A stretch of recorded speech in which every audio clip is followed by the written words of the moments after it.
వైసీపీకి ప్రాజెక్టులు అప్పగించడం ఏంటంటూ కేసీఆర్ కాంగ్రెస్ పార్టీపై దూకుడు పెంచగా, మరోవైపు వైవి సుబ్బారెడ్డి హైదరాబాద్ పై చేసిన వ్యాఖ్యలు దుమారం రేపుతున్నాయి. ఎన్నికలకు ముందే ఇలాంటి చర్చలు తెరమీదికి రావడం ఇటు బీఆర్ఎస్ అటు వైసీపీల వ్యూహమా అన్న సందేహం కలుగుతోంది. ఇంతకీ కేసీఆర్ వైవి వ్యాఖ్యల్లో మర్మమేంటి? ఇదంతా రేవంత్ రెడ్డిని ఇరికించేందుకు చేస్తున్న ప్రయత్నమా?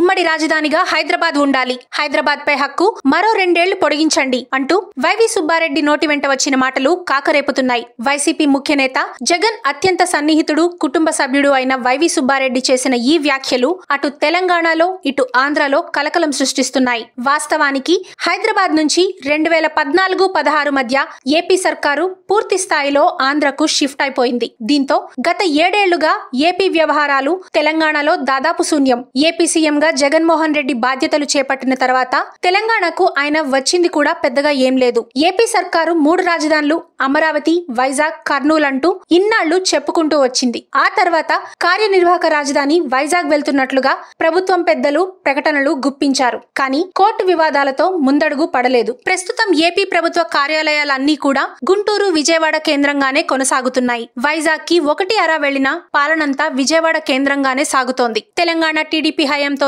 తట్టాబుట్టా సర్దేసుకున్న ఏపీ సర్కారు ఇప్పుడు కొత్తగా ఈ వాయిస్ వినిపించడం వెనుక ఏముందన్న భావన వ్యక్తమవుతోంది. ఏపీ సర్కార్ పూర్తిగా అటు అమరావతి ఇటు వైజాగ్ నడుమ తిరుగుతుందనుకుంటున్న సమయంలో కావాలనే గ్రేటర్ హైదరాబాద్ వైపు వైసీపీ నాయకులు తొంగి చూడటం వెనుక రాజకీయముందా అన్న చర్చ సాగుతోంది. వాస్తవానికి సీఎం జగన్మోహన్ రెడ్డి హైదరాబాద్ వచ్చే అవకాశం ఉందా అంటే లేనేలేదు. అధికారులు ఉండే అవకాశమూ లేదు. 2 రాష్ట్రాలు ఎవరి దారిలో వారు సాగుతున్నారు, ఎవరి పని వాళ్లు చేసుకుంటున్నారు. ఇలాంటి తరుణంలో వైవి సుబ్బారెడ్డి మరో 2 ఏళ్లు హైదరాబాద్ ను ఉమ్మడి రాజధానిగా ఉంచాలని కోరడం వెనుక అసలు ఉద్దేశం ఏంటా అన్నది తేలాల్సి ఉంది. ఎన్నికలు మరో 2 నెలల్లో ఉన్న సమయంలో వైవి చేసిన ఈ వ్యాఖ్యలు రాజకీయ ప్రాధాన్యత సంతరించుకున్నాయి. రాజధాని లేని రాష్ట్రంగా ఉన్న ఆంధ్రప్రదేశ్ కు హైదరాబాద్ ఇప్పుడు ఆదరువుగా ఉంది.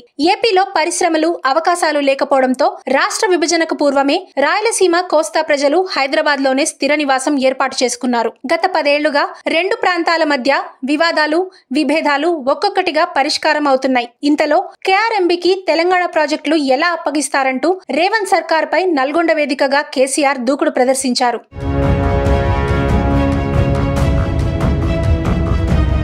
రేవంత్ సర్కారుకు చేత కాకుంటే తనను అడగాలని, అంతేగాని తెలంగాణ ప్రయోజనాలను పణంగా పెట్టొద్దని హితవు పలికారు. మొత్తానికి అటు కేఆర్ఎంబీపై బీఆర్ఎస్ వ్యాఖ్యలు, ఇటు హైదరాబాద్ ఉమ్మడి రాజధానిపై వైసీపీ ముఖ్య నేత వ్యాఖ్యలు రచ్చకు కారణమవుతున్నాయి.